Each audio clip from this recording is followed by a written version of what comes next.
नमस्कार. BBNG अर्थात ब्राह्मण बिझनेस नेटवर्क ग्लोबलच्या दीपस्तंभ मालिकेमध्ये आज आपण भेटणार आहोत 40,000+ पेशंटना कोविडमधनं ज्यांनी बाहेर काढलं ते डॉक्टर अतुल वडगावकर सरांना. सर नमस्कार. नमस्कार. BBNGच्या दीपस्तंभमध्ये आपलं स्वागत आहे. मला सुरुवात अशी कराव्यासारखी वाटेल की आपलं फॅमिली बॅकग्राऊंड काय होतं. मी अतिशय एकदा साध्या फॅमिलीतनं आलेलो आहे. म्हणजे माझे आईवडील हे दोघंही शिक्षक होते आणि गाव पण आमचं अगदी छोटं होतं. म्हणजे सोलापूर जिल्ह्यात माळीनगर म्हणून एक छोटंसं गाव आहे, साधारण 2-3 हजार वस्तीचं गाव असेल. तर त्या गावात आमचं लहानपण आणि माझं पूर्ण शिक्षण म्हणजे 10वीपर्यंत शिक्षण तिथं झालं होतं. अच्छा. आणि मग त्यानंतर अशी कुठली घटना घडली का, असं कुठलं एखादी गोष्ट घडली की ज्याच्यामुळे तुम्हाला वाटलं की नाही आता आपण मेडिकल फील्डमध्ये यावं. एक तर आमच्या घरात त्यावेळेला माझी आजी आजोबा होते ना, ते दोघंही काही कारणामुळे आजारी पडले आणि त्यांचा जो काही प्रवास झाला मेडिकलचा, त्याच्यामध्ये मला असं जाणवलं की यार मेडिकल हे खूप अवघड आहे आणि कॉमन माणसाला मेडिकलचं हे मिळणं हे खूपच अवघड आहे. आम्हाला खूप त्यावेळेला त्रास झाला. आम्हाला जवळजवळ म्हणजे 1 वर्ष इकडून तिकडं फिरणं वगैरे असं करावं लागलं. आणि त्यावेळेला माझे मामा जे होते ते पण मेडिकलमध्ये काम करायचे. त्यांच्याकडे बघून आणि हा सगळा प्रवास बघून मला असं वाटलं की आपण मेडिकलमध्ये जाणं आवश्यक आहे आणि कॉमन माणसाने मेडिकलमध्ये जाणं आवश्यक आहे. कारण ह्या माणसाच्या वेदना हा दुसरा माणूस नाही समजू शकत. म्हणजे जेवढ्या मी समजू शकेल तेवढा दुसरा माणूस नाही समजणार. आणि म्हणून मी तेव्हापासून ठरवलं की काही झालं तरी आपण मेडिकलला जायचं. आणि हे माझं अगदी लहानपणापासून पक्कं झालं होतं. त्याच्यात दुसरी घटना अशी झाली की जेव्हा मी MBBS करत होतो त्यावेळेला माझे वडील त्यावेळेला एक नॉन हॉजकिन्स लिम्फोमा म्हणून एक प्रकारचा कॅन्सर असतो, तर त्या आजाराने हे झाले होते, त्यांना तो आजार झाला होता. पण त्यावेळेला निदान करण्याच्या सोयी ह्या अतिशय लिमिटेड होत्या. म्हणजे स्कॅनसुद्धा अवेलेबल नव्हता किंवा स्कॅनसाठी आम्हाला पुण्याला म्हणजे मिरजहून पुण्याला घेऊन जावं लागलं होतं. म्हणजे he was hospitalise for 1 year plus. Hospitalise म्हणजे पूर्णपणे ते ॲडमिट होते. त्यांची 5-6 ऑपरेशन झाली आणि त्याच्यानंतर अल्टिमेटली वेगवेगळी हॉस्पिटल बदलत आम्ही टाटामध्ये गेलो. शेवटचं त्या टाटामध्ये त्यांना कॅन्सरचं म्हणजे हे नॉन हॉजकिन्स लिम्फोमाचं निदान झालं आणि त्यावेळेला त्यांची किमो वगैरे झाली आणि त्याच्यातनं ते काही बाहेर येऊ शकले नाहीत. पण हा जो काही प्रवास होता 1.5 वर्षाचा त्यांचा, तर त्याच्यामध्ये आमची फायनान्शियल ताकद, मनुष्यबळाची ताकद ही पूर्णपणे खर्च झाली होती. आणि मी शिकत होतो खरं तर. म्हणजे आम्हाला अनेक वेळा शिक्षण सोडून तिकडं जावं लागलं होतं किंवा पण मला असं वाटतं की त्यावेळेला माझ्या आईने खूप धीर दिला होता की माझा संसार आहे, मी माझं सगळं सांभाळेल, तुम्ही शिक्षण करा. कारण बरेच लोक असं म्हणायचे की तुम्ही शिक्षण सोडून वडिलांच्या मागं लागा. तेव्हा माझ्या आईने ठामपणे सांगितलं होतं की तुम्ही शिक्षण तुमचं पूर्ण करा, तुम्हाला जेव्हा वेळ असेल तेव्हा तुम्ही या, पण शिक्षण कमी करू नका. आणि म्हणून आम्ही शिक्षण करू शकलो. म्हणजे माझ्या आईची जी काही पूर्ण हे होतं त्याच्यामुळेच आम्ही शिक्षण केलं. अदरवाईज आमचं शिक्षणसुद्धा तेव्हा अर्धवट राहण्याची खूप शक्यता होती, कारण ते जवळजवळ 1.5 वर्ष ॲडमिट होते. या सगळ्या ज्या घटना घडल्या तर त्यामुळे तुम्ही अजून जास्त डिटर्मिंड झालात की नाही आता आपल्याला डॉक्टर व्हायचंच आहे आणि आपल्याला प्रोफेशनल समाजसेवा करायचीच आहे, असं म्हणता येईल आपल्याला. हो, मला वाटतं की ते अगदी बरोबर आहे. आणि त्यावेळेला म्हणजे माझा जो काही आजच्या माझ्या प्रॅक्टिसमधला जो काही समाजसेवेचा हे दिसतो तुम्हाला रिफ्लेक्शन, ते मला वाटतं त्याची मुळं ही इथं आहेत. की ज्या तऱ्हेनं मी वाढलो आहे किंवा ज्या तऱ्हेनं माझ्यावरती काही आघात झाले आणि त्या आघातातनं बाहेर येण्यासाठी मला जे काही खूप धडपड करावी लागली आणि ती कॉमन माणसाची धडपड काय असते हे मला पहिल्यापासून माहीत होतं. आणि म्हणूनच मला या समाजसेवेची काही मुळं माझी याच्यामध्ये आहेत असं मला वाटतं. आणि त्या सर्व ह्याच्यामुळंच मी डॉक्टर व्हायचं आणि डॉक्टर होऊन आपल्या लोकांसाठी काहीतरी करायचं असं मी तेव्हापासून ठरवलं होतं. सर जसं तुम्ही सांगितलं तुम्ही मूळचे सोलापूर जिल्ह्यातले, शिक्षण सगळं आपलं सोलापूरमध्ये झालं होतं, तर मग सोलापूरवरनं नाशिकमध्ये तुम्ही कसं काय स्थलांतरित झाला. बरं. आणि जसं आपलं बोलण्यामध्ये मध्ये कळलं आपल्याला की 8x8च्या एका छोट्या खोलीतनं तुम्ही तुमचं चालू केला होता आणि आता या हॉस्पिटलमध्ये, तर हा प्रवास तुमचा कसा होता. मला वाटतं नाशिक हा एक पूर्णपणे योगायोग होता.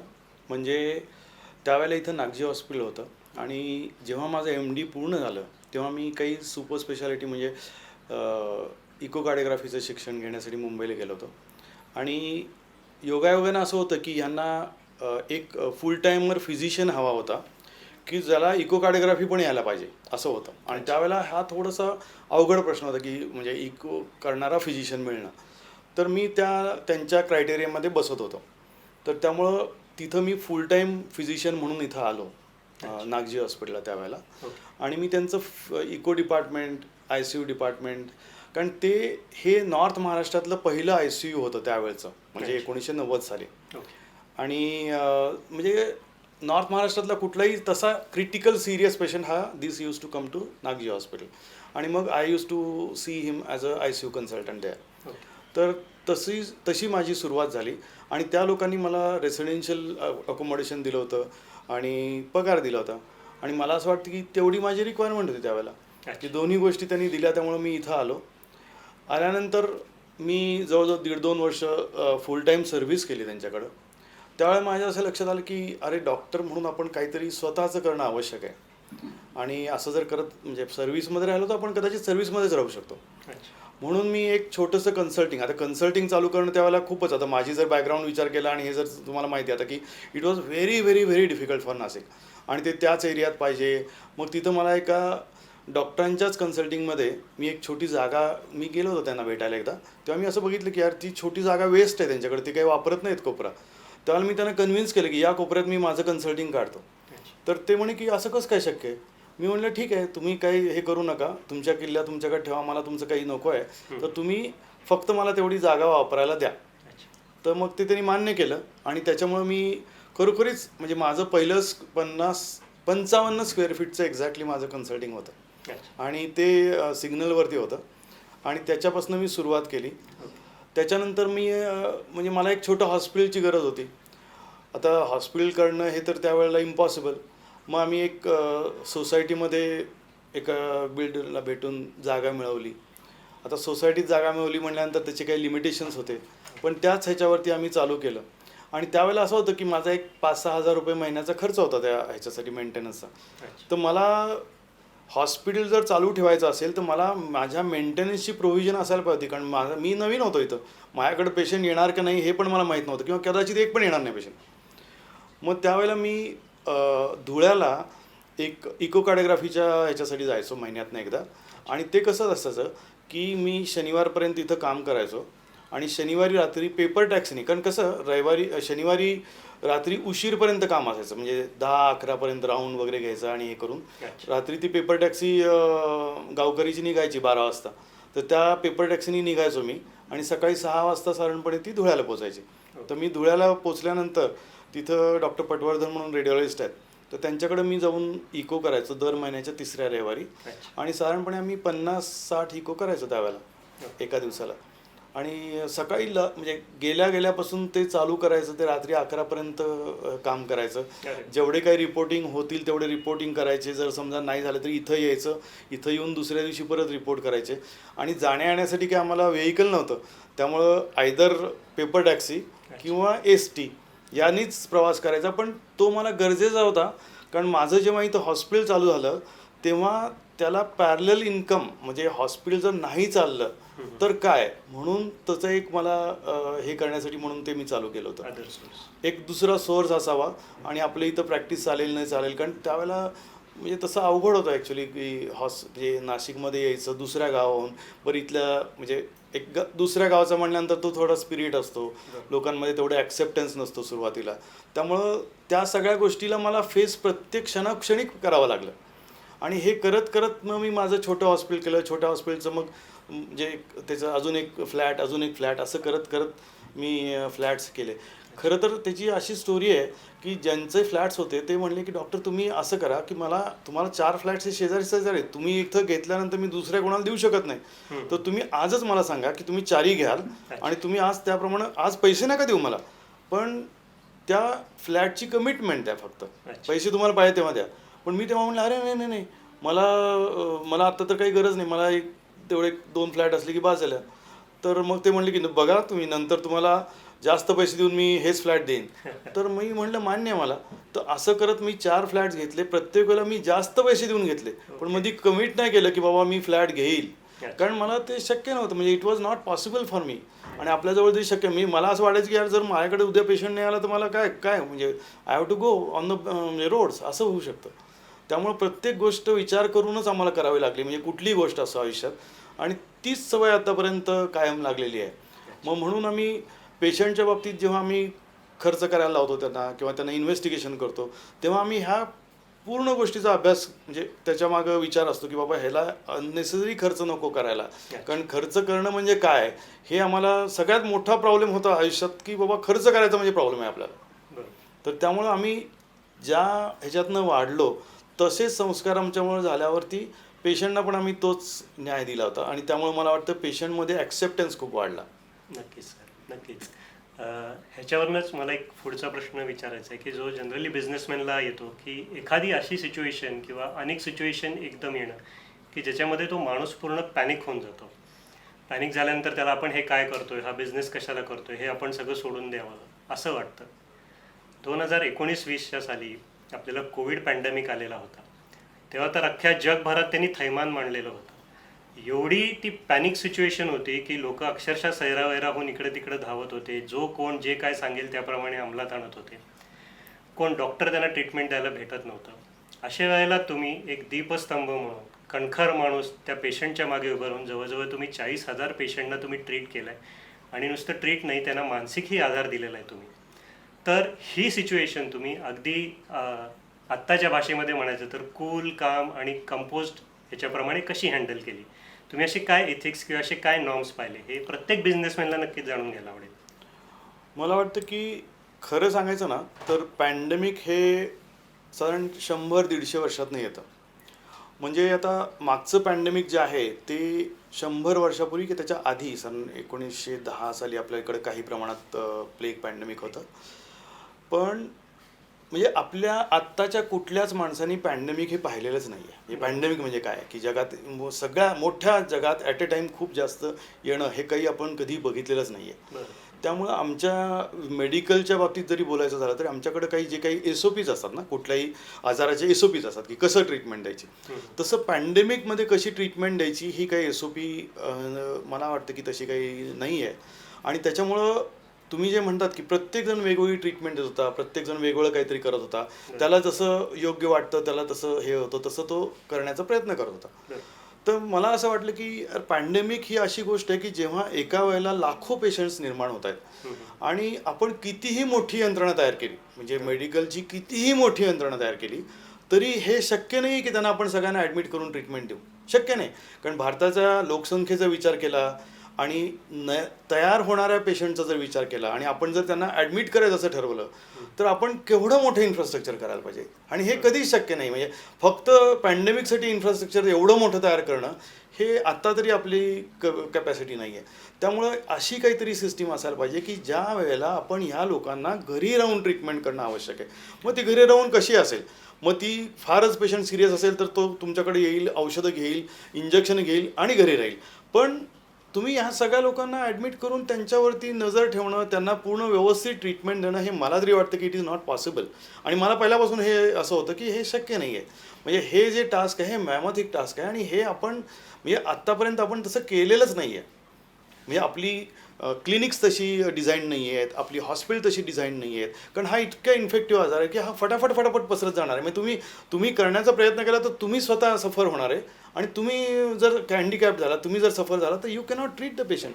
म्हणजे आपल्याला ह्याची अशी काहीतरी योजना पाहिजे की आपण सगळ्यांना ट्रीटमेंट तर देणं आवश्यक आहे, पण ॲट द सेम टाईम तुम्हाला होता कामा नये. तर ह्याचा मी जास्तीत जास्त अभ्यास केला. त्यावेळेला असं लक्षात आलं की हा हायली इन्फेक्शियस आहे इन द क्लोज एन्व्हायरमेंट. हा जर ओपन एन्व्हायरमेंटमध्ये ह्याला ट्रीटमेंट द्यायचं ठरवलं तर त्याचं इन्फेक्शन पसरण्याची क्षमता ही अतिशय कमी आहे. आणि म्हणून आम्ही काय केलं की आम्ही आमचं ओपन जो प्लॉट होता तिथं आम्ही आमचं क्लिनिक थाटलं. पहिल्यांदा तर लोकांना वाटायचं की अरे हा काय ओपनमध्ये बसला डॉक्टर, असं कसं काय असू शकतो, असं काय डॉक्टर असतो का वगैरे वगैरे वगैरे. पण लोकांना हे कळलं. बेसिकली काय झालं की पहिल्यांदा ज्यांनी आमच्या म्हणजे काही लोकांनी म्हणजे ज्यांनी ट्रीटमेंट चालू केली त्यांचा मेन प्रॉब्लेम असा झाला की ते जे ट्रीटमेंट करणारे डॉक्टर आहेत, पॅरामेडिकल्स, मेडिकल्स किंवा सिस्टर्स या स्वतःच पॉझिटिव्ह झाले. त्यामुळे ऑलमोस्ट काही ह्याच्यात तर 30% लोक पॉझिटिव्ह झाले. आणि तुम्हाला सांगा की त्यावेळेला एकतर कोविडमध्ये काम करायला कोण तयार नाही आणि जर एवढा स्टाफ तुमचा पॉझिटिव्ह झाला तर तुम्ही ट्रीटमेंट कशी देणार लोकांना. It is not possible. तर त्यामुळं आम्ही त्यावेळेला असं हे केलं की बाबा we will do it in open. म्हणजे कुणी काय म्हणतं याला काही महत्त्व नाही आहे. पेशंटची रिक्वायरमेंट काय किंवा आजाराची रिक्वायरमेंट काय आहे की बाबा ओपनमध्ये केलं तर ह्याच्यामध्ये स्प्रेड कमी असेल, ह्याच्यामध्ये तुम्हाला हे होणार नाही. आणि आश्चर्याची गोष्ट अशी आहे की आम्ही एवढे 40,000 पेशंट ट्रीटमेंट करून सुद्धा आमच्यापैकी एकही जण पॉझिटिव्ह नाही झाला. क्या बात आहे. वा. तर म्हणजे आम्ही त्यावेळेला काहीतरी मार्ग काढण्याचा प्रयत्न करत होतो प्रत्येक वेळेला. आणि सुरुवातीला असं होतं की त्यांच्यात खूप सारी इन्व्हेस्टिगेशन्स वगैरे हे ते करायला लागायची. त्यामुळे लोकांना जवळजवळ 12-14 हजार रुपये नुसतं कोविड झाला म्हणलं की एवढा खर्च यायचा. तर मग त्याच्यातनं आम्ही विचार केला की ह्याच्यातली खरंच कुठली इन्व्हेस्टिगेशन गरजेची आहेत.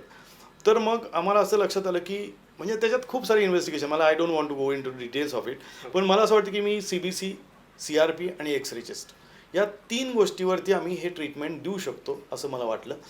आणि असं आम्ही इन्फरन्स केलं, वाटलं म्हणण्यापेक्षा हे आम्ही प्रयोगाने सिद्ध केलं. म्हणजे आमचे पहिले 100 पेशंट्स हे आम्ही प्रायोगिक तत्वावर ट्रीटमेंट दिली की जी काही आपण सांगितलेली ट्रीटमेंट आपल्याला म्हणजे आमच्या म्हणजे जे टास्क फोर्स आहेत किंवा ज्यांनी सांगितल्याप्रमाणे आम्ही सगळी ट्रीटमेंट दिली. आणि त्याच्यामध्ये आपण काय मॉडिफाय करू शकतो म्हणजे इन्व्हेस्टिगेशन वाईज, ट्रीटमेंट वाईज किंवा ट्रीटमेंट देण्याच्या पद्धती वाईज ही आम्ही करण्याचा प्रयत्न केला.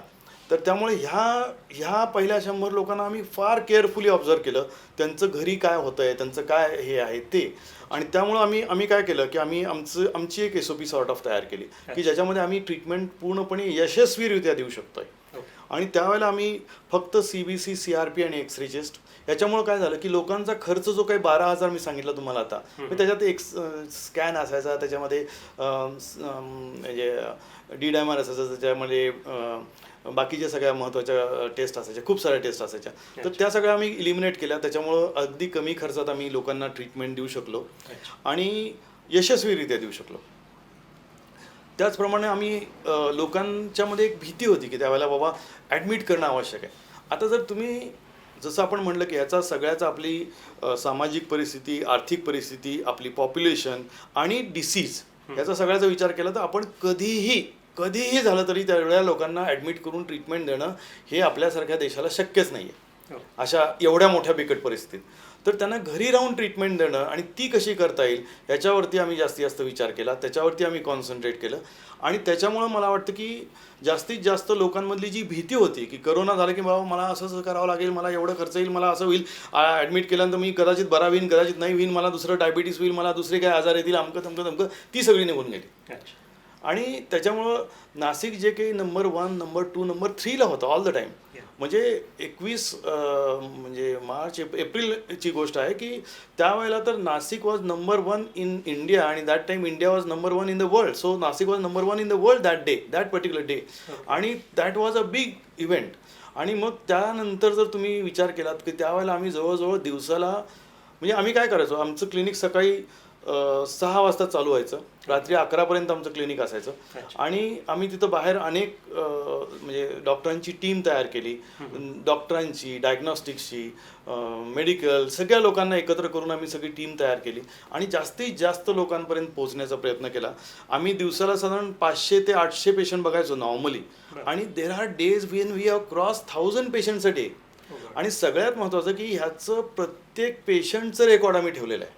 म्हणजे आमच्याकडं हेल्थफ्लिक्स नावाचं जे काही पॅकेज आहे सॉफ्टवेअर की ज्याच्यावरती आम्ही सगळं हे रेकॉर्ड ठेवतो. आमचा प्रत्येक डॉक्टर हा लॅपटॉप घेऊन बसलेला होता.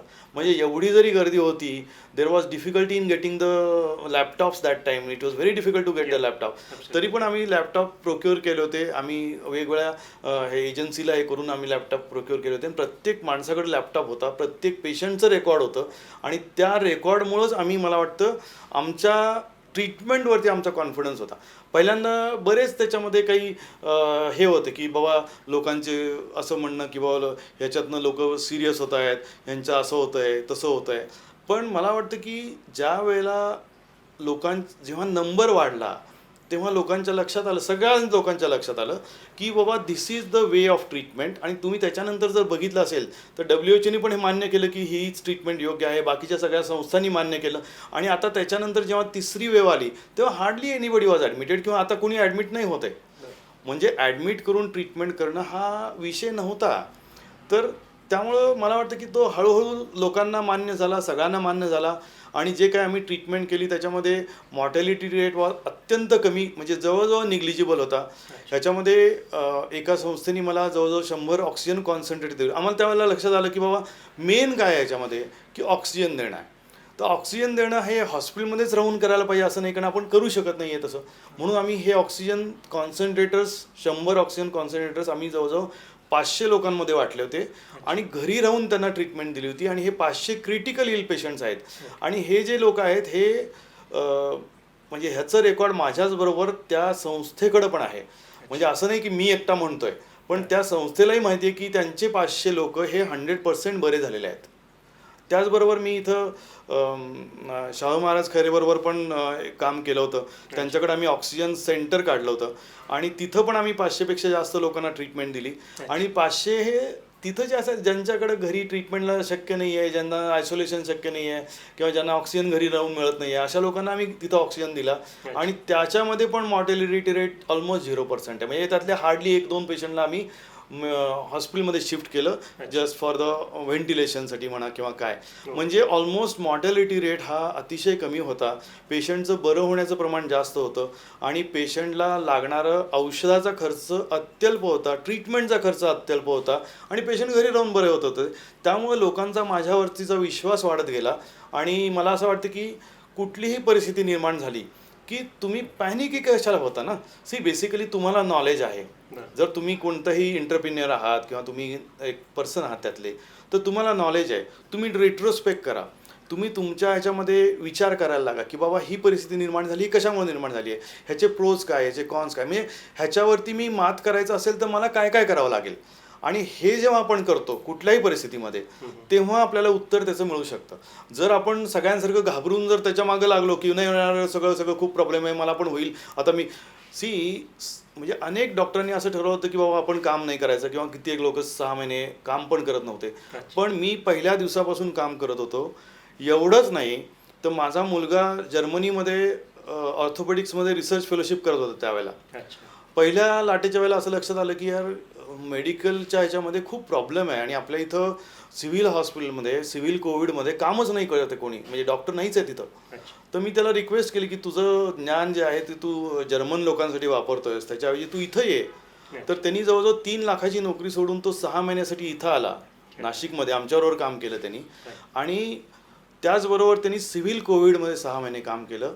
आणि सिव्हिल कोविडमध्ये कुठलं की नुसतं जाऊन सिव्हिल कोविडला जायचं आणि राऊंड घेऊन यायचं नाही आहे, तर तिथल्या वॉर्डात थांबून 6 तास 8 तास जी काही ड्युटी आहे ती ड्युटी करायची आणि त्या लोकांना ट्रीटमेंट करायची. हे काम त्यांनी केलं. आणि मला याचा अत्यंत आनंद आहे की त्यांनी माझ्या सांगण्यावरनं तिकडची नोकरी सोडून तो इथं आला आणि त्यांनी इथल्या लोकांसाठी काम केलं. मला असं वाटतंय की त्यावेळेला there was hardly any MBBS person working in civil Covid. कोणीच नव्हतं. आणि ही वस्तुस्थिती आहे, जाऊन चेक करा तुम्ही कधी पण. तर म्हणजे त्याच्या म्हणजे आम्ही जे काम केलं हे झपाटल्यासारखं काम केलं. आम्ही एक सोसायटीला काहीतरी देणं लागतं म्हणून काम केलं. आणि ह्याच्यामध्ये म्हणजे लोकांनी पहिल्यांदा काय म्हटलं असेल वगैरे वगैरे, ठीक आहे, पण ह्याच्यामध्ये कुठल्याही स्वार्थ भावना नव्हती किंवा ह्याच्यामध्ये कुठलाही काही असं हे नव्हतं की हे करायचं ते करायचं. बेसिकली आमची पॉप्युलरिटी वाढली, लोक आमच्याकडे जास्त यायला लागले, त्यामुळे आम्ही जास्तीत जास्त लोकांपर्यंत पोहोचू शकलो. मला असं वाटतं की त्याच्यामध्ये धन्यवाद लोकांना द्यायला पाहिजेत की ज्यांनी आमच्यावरती विश्वास टाकला आणि ज्यांनी माझ्यापर्यंत पोहोचले. बाकीच्या सगळ्या गोष्टी त्यांच्याकडे असताना, कितीतरी लोकांना ॲडमिशनच्या फॅसिलिटीज होत्या, हे होत्या, तरीसुद्धा ते आमच्यापर्यंत पोहोचले. आणि एक तुम्हाला असं सांगतो की स्टार हेल्थचा जो काय त्यांचा CEO लेवलचा माणूस आहे M. प्रकाश म्हणून, तर त्यांनी स्पेशली येऊन इथं माझा सत्कार केला होता. कशासाठी की त्यांच्या कंपनीचे साधारणपणे 4000 लोकांना होम आयसोलेशनमध्ये ट्रीटमेंट दिली होती. आणि त्या लोकांनी म्हणजे हॉस्पिटलायझेशन बरोबर होम आयसोलेशनचे पण रिएम्बर्समेंट केलं होतं. तर त्यांनी असं कॅल्क्युलेशन केलं की त्यांच्या 4000 पैकी 95% पेशंट हे माझे होते. आणि जर हे 95% पेशंट जर ॲडमिट झाले असते तर आज कंपनीचं केवढं नुकसान झालं असतं. म्हणजे डायरेक्टली और इनडायरेक्टली तुम्ही आमचे कोट्यावधी रुपये वाचवलेत. म्हणून त्यांनी माझ्या सर्व लोकांमध्ये सत्कार केला. आणि सगळ्या म्हणजे त्यांचे स्टार हेल्थचे बाकीचे सगळे इन्शुरन्सचे लोक होते त्यावेळेला, त्यांनी बोलवून मला हे केलं होतं की बाबा तुम्ही you have done a great job for our company. तर मला ते आता मी त्यांच्या कंपनीसाठी नाही काम केलं, म्हणजे मी माझ्या लोकांसाठी काम केलं, बरोबर. पण indirectly that was benefited for many people. निश्चितच कोविडच्या काळामध्ये तुम्ही जे लोकांना एक मोटिवेशन दिलेलं आहे तर ते निश्चितच वाखण्याजोगं आहे. मला ह्याच्यात तुम्ही आत्ता बोलता बोलता बोलात की जे तुम्ही करत होता या काळामध्ये तर तुम्हाला बरेचसे यंत्रणा लागत होत्या किंवा बाकी अजून अदर देन डॉक्टर्स बरेचसे पॅरामेडिकल्स किंवा मेडिकलशी रिलेटेड बाकीचे पण फील्ड्स होते ह्याच्यामध्ये. तर तुम्हाला काय वाटतं की नुसतं डॉक्टर होणं मेडिकल फील्डमध्ये हे जास्त प्रतिष्ठेचं आहे का ह्या बाकीचे बिझनेस पण आहेत त्याच्यामध्ये करता येण्यासारखे, एक्सप्लोर करता येण्यासारखे? मला वाटतं की हे चांगली गोष्ट तुम्ही सांगितलीत, कारण कसं आहे की जेव्हा आम्ही लहान होतो तेव्हा आमच्यावरती सातत्यानं एवढंच होतं की डॉक्टर आणि इंजिनियर. बरोबर. पण आता हे तेवढेच प्रोफेशन राहिलेले नाही आहेत. म्हणजे उलट मी असं म्हणेन की डॉक्टर होणं हे जास्त अवघड आणि तितकंसं प्रॉफिटेबल किंवा प्रॉफिटेबल इन द सेन्स तितकंसं म्हणजे त्याचं त्यावेळचा जो काही हे होता ऑरा होता तसं राहिलेलं नाही आहे. अच्छा. जे पॅरामेडिकल बिझनेसेस आहेत ते सुद्धा खूप चांगल्या रीतीनं तुम्ही हँडल करू शकता आणि त्याच्यामध्ये पण प्रोफेशनल माणसं त्या मानाने नाही आहेत असं मला वाटतं. की जसं आता डॉक्टर हा प्रोफेशनल माणूस आहे, Yes. त्यामुळं आता हा प्रोफेशन अनेक वर्षापासून सेट आहे. त्यामुळे नवीन जी कॉम्पिटिशन येणारी ती प्रोफेशनलची कॉम्पिटिशन आहे. पण हे जे काही पॅरामेडिकल्स आहेत, बाकीच्या गोष्टी आहेत, त्याच्यामध्ये अजूनही तेवढ्या प्रमाणात कॉम्पिटिशन नाही आहे आणि त्यामानाने अपॉर्च्युनिटीज खूप जास्त आहेत. अच्छा. जसं की आता फार्मा मार्केट म्हणलं, आता फार्मास्युटिकलमध्ये सर्व ह्याच्यामध्ये म्हणजे वेगवेगळ्या प्रकारची नवीन नवीन औषधं तयार होत आहेत. तर त्याच्यामध्ये त्या सेक्टरमध्ये खूप साऱ्या अपॉर्च्युनिटीज आहेत की तुम्ही म्हणजे कंपनीमध्ये करू शकता किंवा तुम्ही तुमचं स्वतःचं मेडिकल करू शकता. तर त्याच्यामध्ये चांगल्या प्रकारच्या अपॉर्च्युनिटीज आहेत. त्याचप्रमाणे वॅक्सिन तयार करणं आहे, तर वॅक्सिनमध्ये पण खूप अपॉर्च्युनिटीज आहेत. आता वेगवेगळे आजार येतील आणि त्यामुळं म्हणजे नुसतंच आता कसं झालं की आपलं मार्केट हे फक्त इंडियापुरतं मर्यादित नसून ग्लोबल मार्केट झालं आहे. बरोबर. तुम्ही वॅक्सिन केलं तर ते तुम्हाला ग्लोबली डिस्ट्रीब्यूट करण्याची हे येते. फार्मास्युटिकलमध्ये तुम्ही म्हणजे तयार करण्याचं काम करू शकता. आता ते depending upon your capacity capability तुम्ही काय करायचं ते तुम्ही ठरवू शकता. पण त्याच्यामध्ये मार्केट खूप जास्त आहे, चांगलं आहे. त्याचप्रमाणे जे नर्सिंग जर घेतलं तर नर्सिंगमध्ये पण खूप चांगला स्कोप आता आहे. पहिल्यापेक्षा आता त्यांची हे खूप चांगली झालेली आहे. नर्सिंग तुम्ही जर एक्सपर्ट नर्स असाल किंवा तुम्ही जर चांगल्या प्रकारचं हे काम करत असाल तर ते पण डॉक्टरच्या हाताला हात धरून म्हणजे तेवढ्या चांगल्या प्रकारचं काम त्या पण ICUमध्ये किंवा कुठल्याही ऑपरेशन थिएटरमध्ये तेवढं करतात. त्यामुळे त्यांचंही सांपत्तिक स्थिती आता खूपच सुधारलेली आहे. त्यामुळे तो एक चांगला पर्याय एक हे म्हणून निवडू शकतात कोणी यंगस्टरचा विचार केला तर. त्याचप्रमाणे आता ही जी काही नवीन नवीन हॉस्पिटल्स येत आहेत ते हॉस्पिटल बांधणं म्हणजे आता हॉस्पिटल तुमची जर म्हणजे जसं की तुम्ही आता एक बिल्डर आहात तर तुम्ही घरं बांधताय तर तुमची जर स्पेशालिटी हॉस्पिटलमध्ये असेल तर तुम्हाला नॅचरली हॉस्पिटलची कामं मिळतील. तर हॉस्पिटल बांधणं ही एक स्पेशालिटी असू शकते. तर ही एक खूप मोठी यंत्रणा आता लागणार आहे, कारण एवढी माणसं एवढे हॉस्पिटल्स तेवढी सगळी हे लागत जाणार आहे. त्याचप्रमाणे जर तुम्ही आता काही पूर्वीच्या काळात कसं असायचं की हे ऑप्टिमेट्रिस्ट असेल ऑडिओमेट्रिस्ट असेल तर ह्या लोकांना खूप काही हे नव्हतं. म्हणजे त्यांचा प्रोफेशन हा खूप जास्त चांगला हे म्हणजे मानला जायचा नाही कॉमन माणसाचा दृष्टीने विचार केला तर. पण मला असं वाटतं की आज ऑप्टिमेट्रिस्ट हा खूप चांगल्या रीती म्हणजे कारण चष्मा ही प्रत्येकाची गरज झाली आहे, प्रत्येकाची. आणि आज चष्म्याची किंमत किती असू शकते. त्यामुळं त्याचं फील्ड हे जास्त व्हास्ट जास्त मोठं झालं आहे. जर ऑडिओमेट्री म्हटलं तर त्याचंही फील्ड खूप मोठं झालं आहे. म्हणजे लोकांना ऐकण्याचे प्रॉब्लेम्स खूप जास्त आहेत. ते आणि त्या यंत्राची किंमत आता जे काही 2,000-3,000 रुपये असायची ते 1,00,000, 1,50,000, 5,00,000, 10,00,000पर्यंत म्हणजे डिजिटलमध्ये किती वाटेल तेवढी त्याची प्रगती झाल्यामुळं खूप नवीन नवीन ॲव्हेन्यूज तयार झालेले आहेत. त्यामुळे मला असं वाटतं की ह्याच्यामध्ये आहे किंवा तुम्ही OT असिस्टंट जरी म्हटलं तरी आज तुम्ही प्रोफेशनल OT म्हणून काम केलं म्हणजे प्रत्येकजणच हुशार असेल, प्रत्येकजणच तितके मार्क मिळवेल असं नाही आहे. पण जे काही लोक थोडी कमी आहेत की त्यांना पण मेडिकलमध्ये जायचं आहे तर त्यांनी पॅरामेडिकलचा विचार नक्की करू शकतात.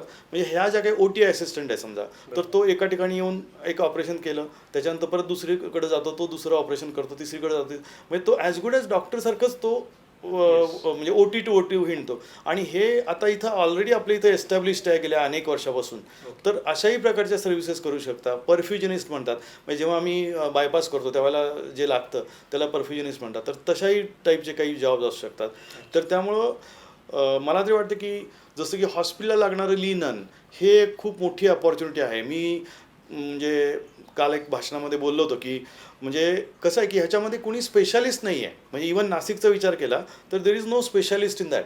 तर मला वाटतं की कुणीतरी ह्याच्यामध्ये स्पेशालिटी तयार केली, कारण आम्हाला आता प्रत्येक माणसाला हॉस्पिटल येण्यासाठी वेगवेगळ्या दुकानात हिंडत बसावं लागतं. तर एकच माणसाने आम्हाला सगळं जर दिलं रेडी मटेरियल तर मला वाटतं इट इज इझी. आणि डॉक्टर लोक असं लोक म्हणतात की जास्त पैसे देऊन घेऊ शकतात म्हणून.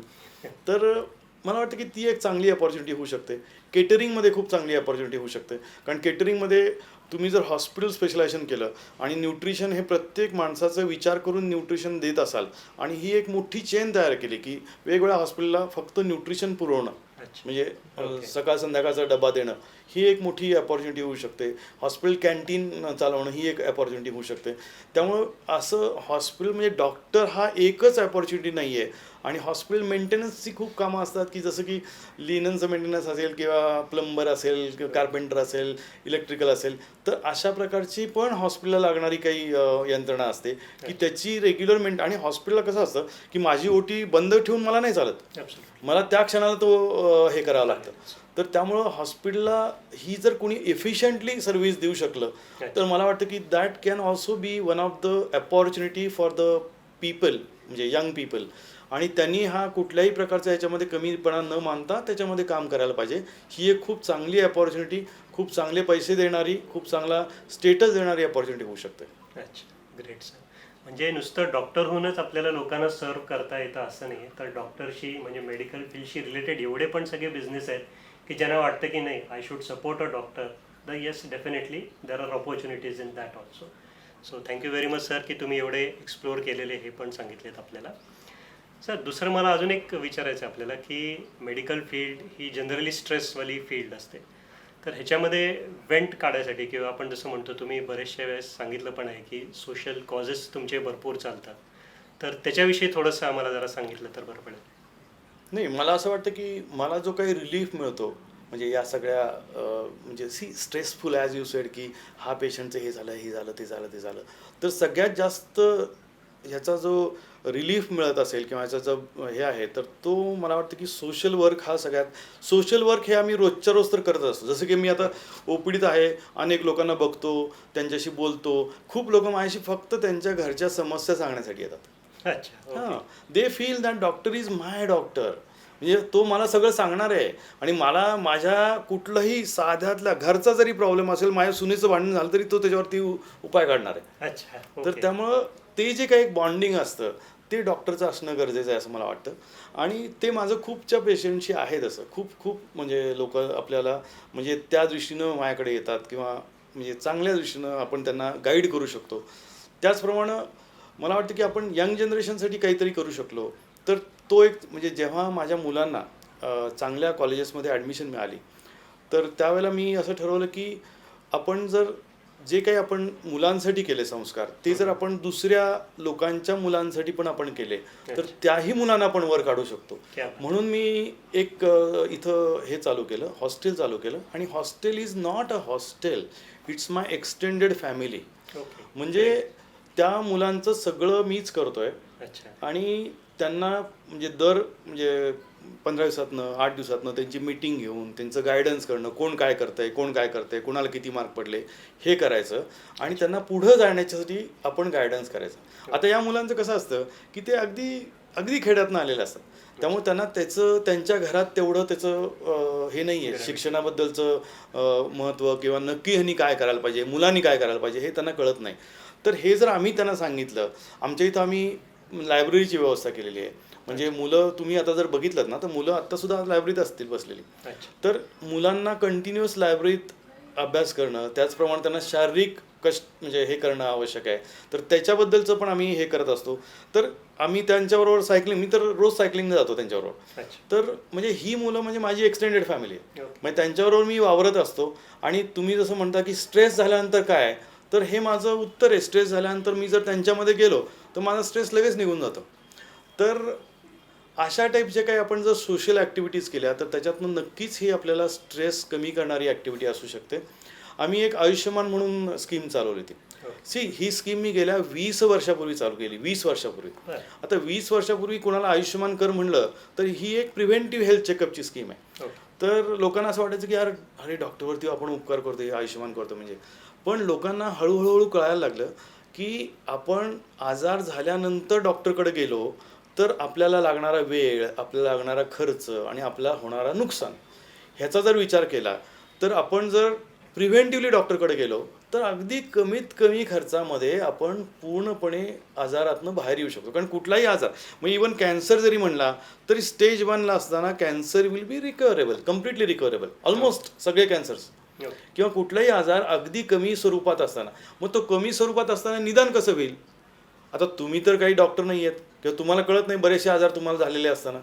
तर त्यामुळं तुम्ही, मला असं वाटतं की हा एक म्हणजे एक समाजाला शिकवण्याचा म्हणून एक हे घेतलेला आहे. म्हणजे आमच्या हॉस्पिटलनी हा एक उपक्रम म्हणून हातात घेतला आहे की प्रिव्हेंटिव्ह हेल्थ चेकअप करायला लावणं लोकांना, म्हणजे ती अवेअरनेस लोकांमध्ये तयार करणं, हा एक आम्ही उपक्रम म्हणून हातात घेतलेला आहे.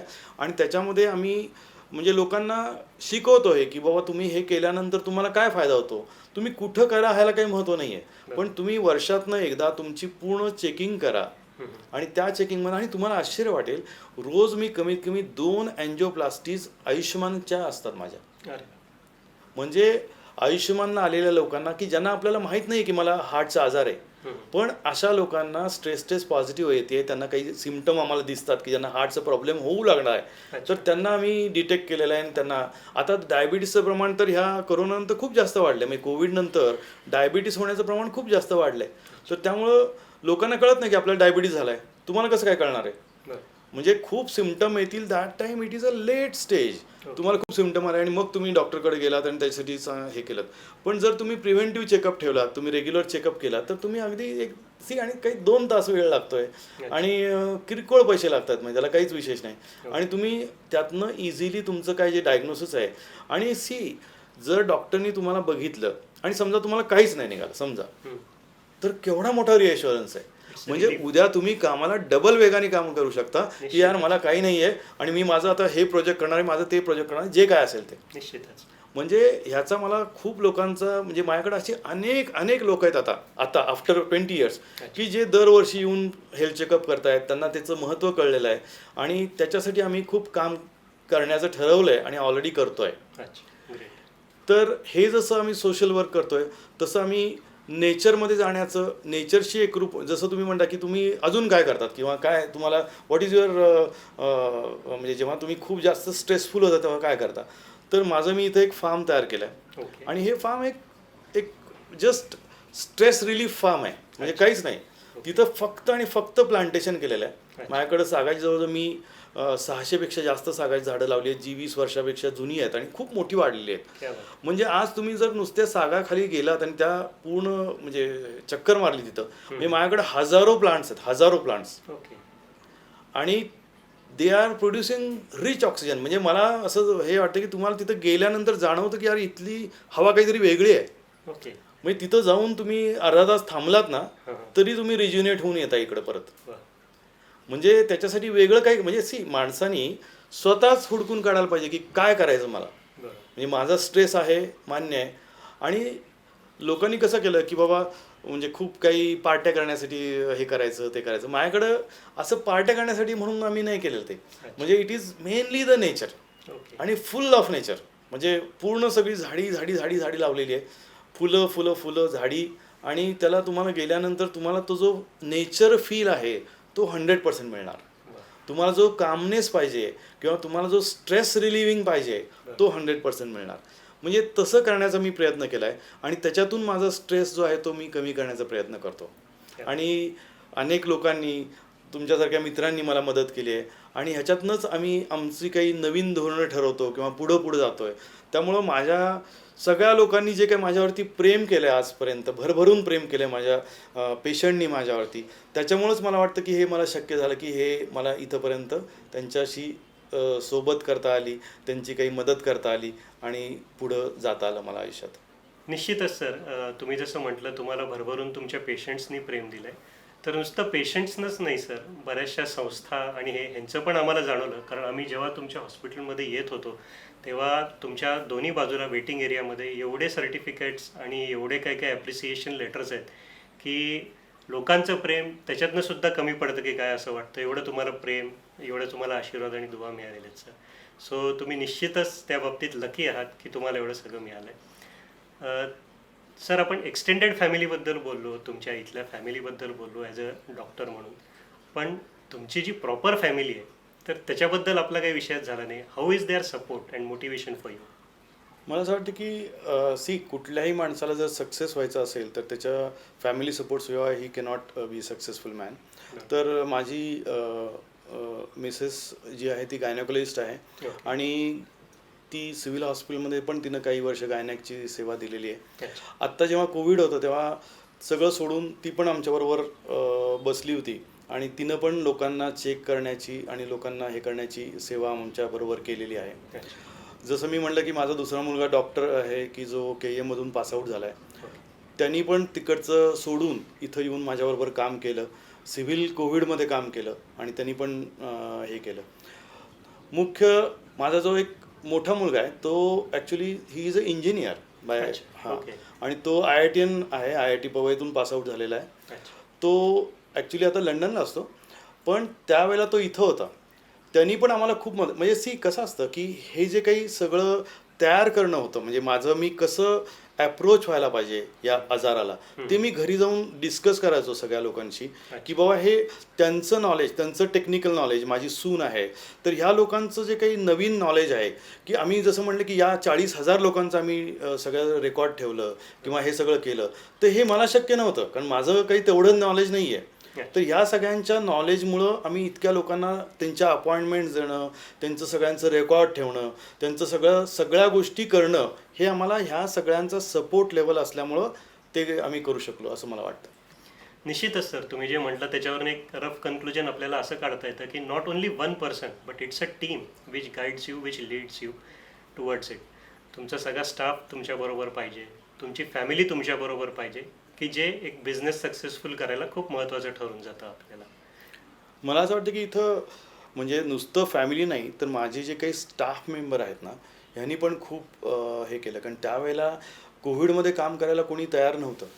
तर माझे जे काही डॉक्टर आहेत तिथं माझ्याकडे काम करणारे, त्या लोकांनी त्यांची फॅमिलीचा विचार न करता माझ्याबरोबर काम करायला मान्यता दिली. मी इनफॅक्ट त्यांच्या घरी त्यांच्या लोकांशी बोललो होतो की बाबा असं, आणि आम्ही त्यांची योग्य काळजी करू, आम्ही काही झालं तर त्यांचं इन्शुरन्स वगैरे सगळं केलं होतं. पण मग ते सगळं केल्यानंतर त्यांनी आमच्याबरोबर काम करायचं ठरवलं, हेच आमचं गुपित आहे की त्याच्यामुळेच आम्ही एवढं सक्सेसफुल होऊ शकलो. कारण मी एकट्याने केलं असतं समजा तर शक्यच नव्हतं. म्हणजे ह्या सगळ्या लोकांनी मला मदत केली. मग माझा तो म्हणजे नर्सिंग स्टाफ असेल, माझी पॅरामेडिकल स्टाफ असेल, माझ्या हॉस्टेलची मुलं असतील आणि माझी असिस्टंट डॉक्टर असतील आणि माझी फॅमिली असेल, या सर्वांच्या मिळून सहयोगानं हे सगळं घडलं. त्याचप्रमाणे काही बाहेरची लोकं होती की ज्यांनी व्हॉलंटिअर येऊन आमच्याकडे काम केलं. तर अशाही सगळ्या लोकांचे जे काही आशीर्वाद आम्हाला मिळाले त्याच्यामुळे आम्ही एवढ्या सक्सेसवरती जाऊ शकलो असं मला वाटतं. अच्छा, निश्चितच. सर, तुमचे फ्युचर प्लॅन्स आता काय आहेत मग?